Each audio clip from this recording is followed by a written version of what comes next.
Let's see what we got for this week. We have a fun week. We're going to do a few named workouts, and we're also going to be doing some one rep maxing, and that all starts off on Monday. So if you look over here, we're on the November the 3rd. We're going to start off testing our front squat max works, and then also followed by our clean max. You'll take a few sets to work up to that heavy weight. And this whole cycle has been to build up to these one rep maxes. So we've been doing this cycle for about a little over 8 weeks. So now it's kind of coming to an end. You should see your strength at a peak, and your endurance at a peak, and your running at a peak. So then we're going to follow that by Fran 21 15 9 of thrusters and pull-ups. A lot of you have done Fran before. It's a staple workout in the CrossFit community. And so if you have done it, be sure and look back and see what your time was so you can test it out. If this is your first time doing it, good luck. It's going to hurt like every other workout, but it's something that I think every CrossFitter needs to do is Fran. And be sure and record your score or your time so you'll want to retest this. And if you ever meet another fellow CrossFitter in another part of the world, you can always say what's your Fran time and everybody know what you're talking about. And if you don't know your Fran time, they may not believe you're a CrossFitter. So be sure and keep that time. Next day we're going to do snatch, 3 sets of 3 with an ascending weight, which means you have the option to increase weight on each set. Then you're going to do a 12-minute AMRAP of 8 kettlebell snatch with your right hand, 8 kettlebell snatch with your left hand, run 200, and 10 hand release push-ups. So if you recall, we talked about on Mondays we're doing the conditioning part is going to be something shorter but really intense.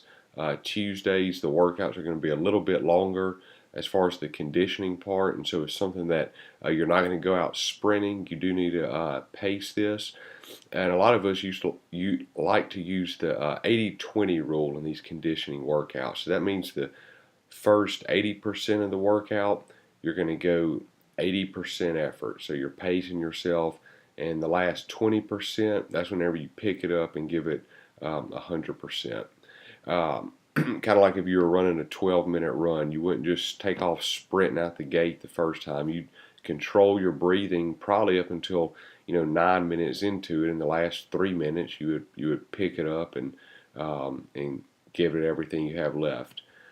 All right, on the 5th, which is Wednesday, we're going to start off with skill work, a little bit different than we've been doing. We're going to do some candlestick rolls to a pistol. So that's just a really good pistol progression. Some of you may have practiced that before. Then we're going to work on our double unders. You're going to do 10. If you have 10 double unders, like if you have double unders pretty easy, 10 is going to be no problem. What I want you to do is try to do those faster. So really work on your speed here. Or if you have double unders, no problem, but you're very inefficient, I want you to work on your efficiency. So that would mean like keeping a steady breath. You want to do double unders just like you would do a run. A lot of us, when we do double unders, if you pay attention, you're like holding your breath for 3 seconds. All of a sudden, you're getting in some big breaths, and you're holding it again for 4 or 5 seconds. So when you do them today, concentrate on that steady breath. 5 tall box jumps. So this is just to work on that explosiveness. That's why we make it a little bit taller.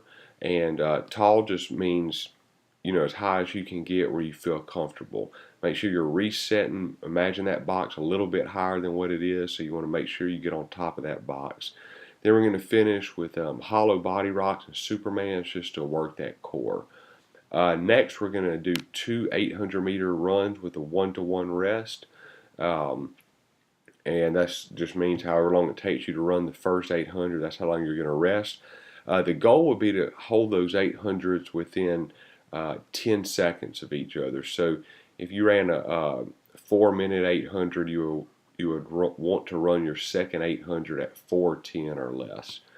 Then you're going to finish with a 400-meter sled pull. That should be very heavy.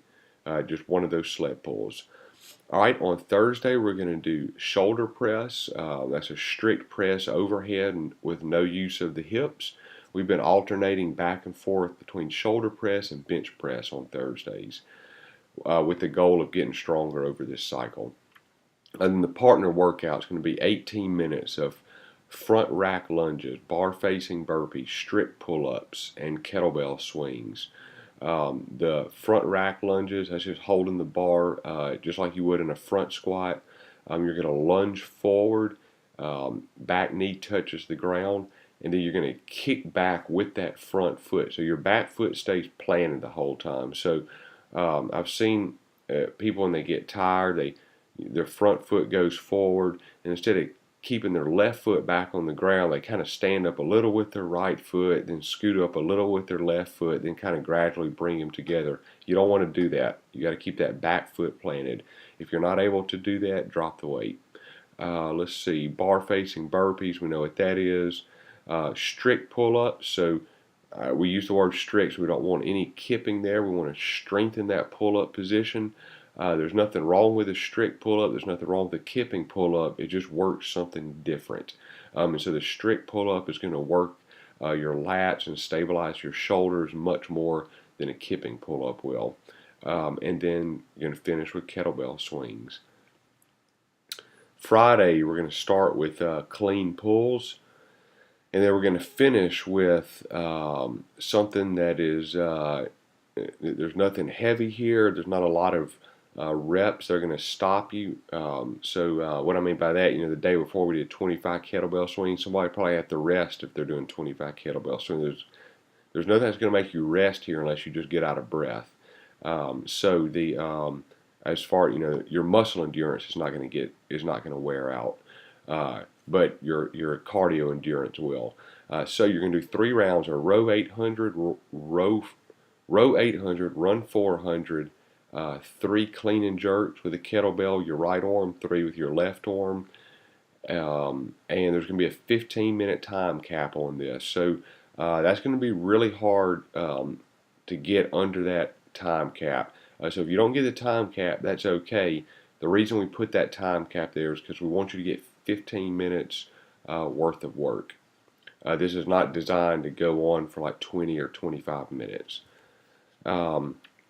And let's see, on Saturday we're going to do push jerks, 3 sets of 3. You can increase the weight.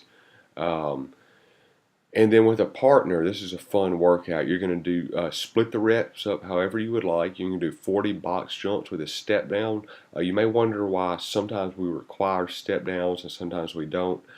2 reasons. One is safety. If we're doing high rep box jumps, we don't want you bounding. So that's just when you jump off the box, land, and jump right back up.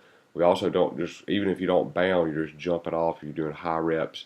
We don't want you to do that because it puts a huge strain on your Achilles tendon, and we don't want anybody to rupture their Achilles. And then also it requires more explosion whenever you step down and come from a dead stop to jump up on the box. So it does help your explosion a little bit better when you step down. We go into 40 goblet squats, and then we're going to do 40 wall balls, 40 ring dips or hand release push-ups. If you're not able to do ring dips, you can do the push-ups. Then you're going to run 400 meters together. Then you're going to do a 400 meters farmer's walk with a 45 or 25 pound plate. Then 40 ground to overheads with a plate, with that same plate, and then 40 burpees onto the plate.